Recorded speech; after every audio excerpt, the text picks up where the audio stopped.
बिस्मिल्लाहिर्रहमानिर्रहीम सल्लल्लाहु अला हबीबी सैयदना मुहम्मद वालिहि वसल्लम। तमाम व्यूअर्स को मेरी तरफ से अस्सलामु अलैकुम वरहमतुल्लाहि वबरकातुहू। सलाम का जवाब कमेंट सेक्शन में जरूर दिया करें, बहुत शुक्रिया। आज सूरह मुज़म्मिल का मैं आपको खास अमल पेश करने जा रहा हूँ। दुश्मन की जो भी मामलात होते हैं, दुश्मन के साथ अगर कोई दुश्मन आपको बर्बाद करना चाहता है, आपको ज़लील और रुस्वा करना चाहता है, या आप जिस तरह के भी दुश्मन आपकी जिंदगी के अंदर है, जारी बात है जब लफ्ज़ दुश्मन आता है तो बहुत सारी चीजें होती हैं जिंदगी के अंदर। कोई दुश्मन होता है जो ब्लैकमेल करता है, कोई इज्जत के साथ खेलता है, कोई आपको जलील और रुसवा करना चाहता है, किसी के पास आपका कोई राज है, कोई किसी के पास आपके कुछ खास मालूमात है जिसकी वजह से वो आपको, इस तरह के बहुत सारी इंसान की जिंदगी के अंदर चीजें होती हैं। तो कुछ शैतानी अमलियात के जरिए ये वो जितने भी जिस जिस हवाले से आपकी जिंदगी के अंदर आपके दुश्मन मौजूद है, तो आप उन दुश्मनों से निजात के लिए, हिफाजत के लिए और अपनी इज्जत और आबरू को बचाने के लिए और आप जमाने में, मुआशरे में अपनी इज्जत बनाने के लिए आप इस अमल को कर सकते हैं। ये अमल फजर की नमाज के बाद का अमल है और मौजज़ाती अमल जिसे कहा जाता है ना, उन अमाल में से, सरदार अमाल में से है। और इस अमल के जो आमिलीन हजरात हैं बखूबी वाकिफ है।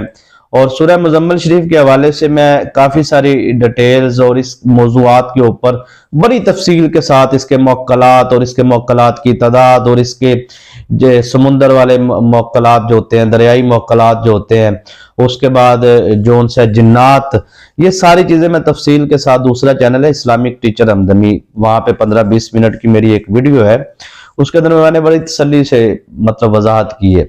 और सूरह मुज़म्मिल शरीफ के जो शौकीन अफराद हैं वो ज़रा तवज्जो से समात फरमाएं। उनके लिए मैं कुछ खुसूसी तौर पर कुछ 2-3 कलिमात अर्ज करना चाहता हूँ। तो इंशाअल्लाह अज़ीज़ ये अमल ऐसा मुजर्रब अमल है कि जिस अमल के लिए आपको ये तो लाजमी हिस्सा है कि इस अमल की ताकत और परवाज के साथ साथ इसमें रजत का बहुत ज्यादा मसला है। और मैंने सूरह मुज़म्मिल के जिंदगी के अंदर जितने भी आमिलीन देखे हैं ना अपनी आंखों के सामने, यानी कि 2-3 आमिलीन के साथ मेरा मतलब वास्ता पड़ा है। जहरी बात है, आस्ताना अली हमदम सरकार रहमतुल्लाह ताला अलैह, आप सरकार पे आस्थाने पे 25 साल गुजर गए हैं। तो बड़े बड़े उलमा मशाइख, तो बाबा जी के आस्थाने की दीनी मदारस की माशाल्लाह 300 से ऊपर मदारस की ब्रांच है। तो ये एक बहुत बड़ा सिस्टम है, लाखों की तादाद के अंदर आपके मुरीदीन, उलमा, मशाइख, तो काफी सारे बुजुर्गों से मुलाकात होती रहती है। तो नतीजतन कलाम, हासिल कलाम ये है कि जो सूरह मुज़म्मिल का बाकायदा तौर पर आमिल होता है और अगर उसमें वो लचक रखता है, यानी कि कह लीजिए कि इसमें माफी नहीं है, बिल्कुल भी माफी है ही नहीं, सूरह मुज़म्मिल शरीफ के आमिल को माफी नहीं है। यानी कि जहां पे उसने गलती की वो अगर फुल अरूज पे है ना तो धड़म करके वो जमीन पे जीरो, 1 मिनट में, सर 1 सेकंड भी नहीं लगता, मिनट तो मैंने ज्यादा कह दिए। ये सूरह मुज़म्मिल शरीफ ना बड़ा नाजुक सा अमल है। इसमें रजत के हवाले से मैं आप सोच रहा हूं कि आपको कहां से बात शुरू करूं, क्योंकि इतनी चीजें इस वक्त मेरे ज़हन के अंदर मौजूद है सूरह मुज़म्मिल शरीफ के हवाले से। और मैं चाहता हूं कि मैं पहले जो चीज बयान नहीं की वो बयान करूं ताकि आपको जो उनसे है वो सूरह मुज़म्मिल शरीफ में दिलचस्पी आए, क्योंकि इसमें बहुत सारे अमल को करने के बाद जो नुकसानात का सामना करना पड़ता है, मतलब गैर जिम्मेदारी के साथ जब अमल को किया जाए, तो वो सारी चीजें मेरे इस वक्त ज़हन में। मैं बयान इसलिए नहीं कर रहा हूं कि आपका कहीं मतलब हो जाता ना, खौफ ज्यादा ना हो जाए, डर ना जाए, परेशान ना हो जाए। तो मैं चाहता हूं कि आप अगर इस तरतीब से, जिस तरतीब से मैं आपकी खिदमत में अर्ज करूंगा, अगर आप उस तरतीब से अमल करेंगे तो यकीनन, क्योंकि आप कोई बहुत बड़ा चिल्ला करने तो जा नहीं रहे, ना ही कोई आप बहुत बड़े लेवल पे काम करने जा रहे हैं, आप तो नॉर्मल अपना एक टाइम है आपका और एक दिनों की तादाद है मखसूस, आपने उस तादाद के अंदर काम करना है अपना, और उसके बाद उस अमल को जो उनसे है वो आपने हदिया पेश करना है, ज़कात सगीरा अदा करनी है और इजाजत लेनी है, कामयाबी आपको मिल जाएगी। तो अब ये आपने सूरज निकलने से पहले पहले ये अमल करना है, ये याद रखिएगा।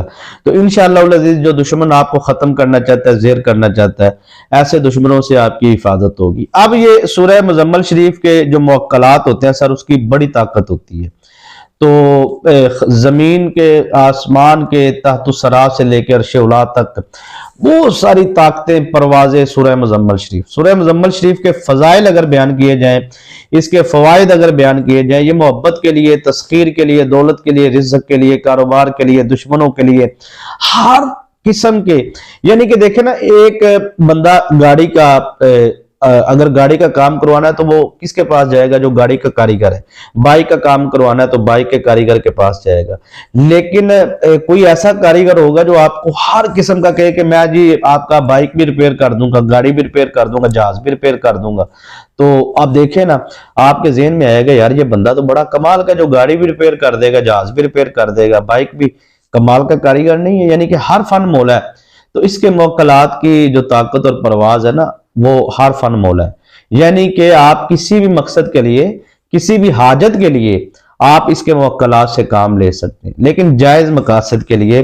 और 99% जो सूरह मुज़म्मिल शरीफ के आमिलीन होते हैं वो बेचारे आजमाइशों से गुजरते हैं। पहले उन पर बड़ा रूज आता है। जो सुन रहे हैं मुझे, अगर किसी ने शौक किया है सूरह मुज़म्मिल का तो मेरी इस बात की तईद भी करेंगे कि पहले बड़ा रूज आता है, फिर बड़ी जनाब इज्जत, फिर बड़ा मुकाम, फिर बड़ा पैसा, फिर धड़म करके नीचे, फिर जनाब साहब ऊपर, फिर नीचे। ये ना असल में चीज ये है कि हमें कुछ सही तरीके से रहनुमाई हासिल नहीं होती, जहां से हमें सही तरीके से रजत से बचा कर, इसकी ज़कात सगीरा अदा कर कर फिर अमल किया जाए।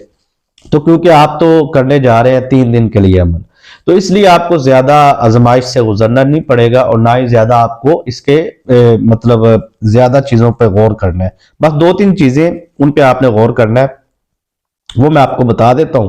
पहली बात तो ये है कि आपने इस अमल के लिए, इस अमल से रजत से बचने के लिए आपने गाय का गोश्त, बीफ आपने इस्तेमाल नहीं करना, बल्कि चिकन, मटन, ये वो गोश्त किसी किस्म का भी ना इस्तेमाल करें तो ज्यादा बेहतर है। ठीक है जी। तो उसके बाद आपने जो उनसे नहीं बदबूदार माहौल से बचना है, ना आपके हाथों से ना आपके मुंह से, जिस जगह अमल बैठ के करना है वहां से बदबू भी नहीं आनी चाहिए। सूदक का आपने लाजमी परहेज करना है। सूदक का नहीं पता तो आप घर के किसी बड़े फर्ज से पूछे। बावजू होकर आपने अमल को करना है, बेवजू इस अमल की इजाजत नहीं है। जाहिर बात है वजू उसका कामिल है जिसका जिस्म पाक है, क्योंकि इस अमल के लिए पाकी लाजमी है। जैसे ही आप नापाकी में अमल शुरू करेंगे तो जाहिर बात है रजत तो आपकी वहां से शुरू हो जाएगी, क्योंकि सूरह मुज़म्मिल के जब मौकलात वहां पे मौजूद होंगे करोड़ों की तादाद के अंदर और जिन्नात तो अरबों की तादाद के अंदर, आप इसकी तो सर तादाद बयान करना ही बड़ा मुश्किल है। इसके फजाइल में जिन्नात की तादाद बयान की जाती है, मौकलात की फजाइल में, लेकिन हद कोई नहीं बयान कर सकता कि इसकी हद कितनी है, क्योंकि ये मतलब समुंदर है सर, लातादाद मौकलात और जिन्नात इसके ताबे है। तो अब सारे ये है कि आप गलती जहां पे करेंगे वहां पे आप मामलात, तो आपने पलीती में नहीं जाना, पाकी में रह के आपने अमल करना। और इस अमल की खास इजाजत के लिए मैं आपको बताना चाहता हूं कि अगर आप चाहते हैं तो फिर आपने इस अमल को करने से पहले सदका लाजमी देना है, और स्किप करके वीडियो देखी है तो फिर आपने वीडियो मुकम्मल देखनी है। बगैर स्किप किए जिसने वीडियो देखी है उसे कोई इजाजत नहीं। उसकी वजह है कि आप स्किप करके अगर वीडियो देखते हैं तो आपको बात की सही समझ नहीं आती, तो जब समझ नहीं आती तो फिर आप अमल करते हैं तो फिर आप नुकसान की तरफ जाते हैं। शराइत पर अमल करना जो मैंने बताई है उस पर अमल किए बगैर आपने वजीफा नहीं करना। अब नीचे कमेंट कर रहे होता है जी हम ये शराइत नहीं पूरी कर सकते, तो आप अमल ही ना करें ना, आप वो कर लें जिसमें शराइत कम होती है, क्योंकि ये अमल मैं नहीं चाहता मेरा कोई भी व्यूवर सुनने वाला जो सा रजत से गुजरे, परेशानी से गुजरे। नहीं, आपने 3 दिन के लिए ये अमल करना है, तो वीडियो को आपने लाइक जरूर करना है। ठीक है जी, तो जो लाइक करेगा उसको हमारी तरफ से दिल से इजाजत है। तो अब आपने इस अमल को शुरू करने से पहले हसार लाजमी लगाना है, और कोई भी आप वजीफा करते अमल करते हसार किया करें। देखिए सूरह मुज़म्मिल जब आप शुरू करेंगे तो इसके जिन्नात मौकलात वहां पे मौजूद होंगे। जब रूहानी ताकतें बेदार होती है तो शैतानी ताकतें 10 गुना ज्यादा बेदार होती है, लेकिन जब आप हसार लगा लेते हैं वो हसार से बाहर रहती है। रजत तब शुरू होती है जब हसार टूट जाता है, यानी कि अमल के दौरान कोई गलती आप करते हैं तो वो रूहानी ताकतें चली जाती हैं, वो शैतानी ताकतें आ जाती हैं। वो फिर होता क्या है ये कि बच्चों पे, बुजुर्गों पे, जवानों पे, सब पे वो फिर घर का पूरा अमल दखल जिन्नात, शैतानी जिन्नात का हो जाता है, शैतानी ताकतों का हो जाता है। इसलिए जरा थोड़ा सा समझ के आपने अमल करना है। मर्दों खवातीन सब इस अमल को कर सकते हैं बआसानी तरीके के साथ। आपने ये अमल जो उनसे है फजर की नमाज के बाद करना है, और दूसरा इसका टाइम है जी मगरिब की नमाज के बाद। ठीक है जी, तो आप दोनों टाइम में से आपको जो मुनासिब लगे।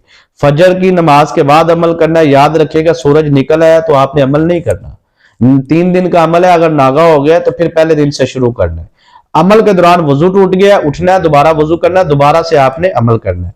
हसार कैसे लगाना है? सिंपल है, आसान है, मतलब वो बड़े बड़े ताकतवर हसार है, लेकिन मैं आपको एक हसार बता देता हूँ। दुरूद इब्राहिम का 21 मरतबा आपने पढ़ के अपना हसार लगा लेना। आपने सर फजर या मगरिब के बाद दोनों टाइम में से एक टाइम फिक्स करना है, रोजाना उसी टाइम पे बैठना है। 3 दिन आपने नियत करनी है, 3 दिन ही आपने अमल करना है। अब पहले सबसे पहले आपने हसार लगाना है, उसके बाद आपने अमल शुरू कर देना है। सूरह मुजम्मल शरीफ आपने 7 मरतबा पढ़नी है, ठीक है जी। और उसके बाद आपने जोन सा है दोबारा नियत करनी है। पहले आपने सूरह मुजम्मल पढ़नी है, नियत पहले नहीं करनी, पहले मुजम्मल सूरह मुजम्मल पढ़नी है और उसके बाद आपने नियत करनी है। नियत आपने अपने मकसद और हाजत को लेके करनी है कि मेरा ये मकसद है, ये हाजत है, मैं चाहता हूं कि इस मकसद और इस हाजत के लिए अल्लाह के भेजी गई रूहानी मखलूक जो मौजूद है, जिन्नात मुवक्कलात वो जाए, वो मेरा काम करे, दुश्मन बर्बाद हो, जलील और रुसवा हो, जुबाबंदी हो, जो भी मामलात आप करना चाहते हैं वो आप करें। और उसके बाद आपने फिर दोबारा जो उनसे 21 मरतबा दुरूद इब्राहिम पढ़ के पानी पर दम करके वो पानी पीना, थोड़ा सा चेहरे पे सर पे मसाज करना है। बहुत सारी चीजें होती हैं बयान करने को, लेकिन वक्त की नजाकत के पेश नजर जो चीजें जरूरी होती हैं, जो मतलब आमद होती है जिसकी मौके पे, वो बयान कर देते हैं। बहरहाल जो कुछ रह जाता है कोशिश करते हैं अगली वीडियोज में हम बयान कर दें। कोशिश किया करें मुसलसल आप वीडियो देखा करें और पूरी वीडियो वॉच किया करें, उससे आपको यह फायदा होगा कि आपको पूरी बात समझ में आएगी। व्यूअर्स कम तादाद में हो लेकिन पूरा सुनने वाले और समझने वाले हो। मैं नहीं चाहता कि मेरा कोई भी व्यूअर्स जो मुझे सुनने के बाद रजत का शिकार हो, परेशानी का शिकार हो। मैं 1 साल से मेहनत कर रहा हूं इसी टॉपिक के ऊपर, बल्कि 1.5 साल हो गया मुझे मुसलसल मैं इसी टॉपिक के ऊपर, रजत के ऊपर ही गुफ्तगू कर रहा हूं। और मुझे नहीं लगता कि इतना लंबा टाइम किसी ने इस टॉपिक के ऊपर बात की होगी, क्योंकि मुझे आपके साथ हमदर्दी है, आप सुनते हैं, आप इज्जत देते हैं। तो कमेंट में अपनी दुआओं से नवाजते रहा करें। लाइक नहीं किया तो जरूर करें। इजाजत दीजिए। अस्सलाम वालेकुम रहमतुल्लाह।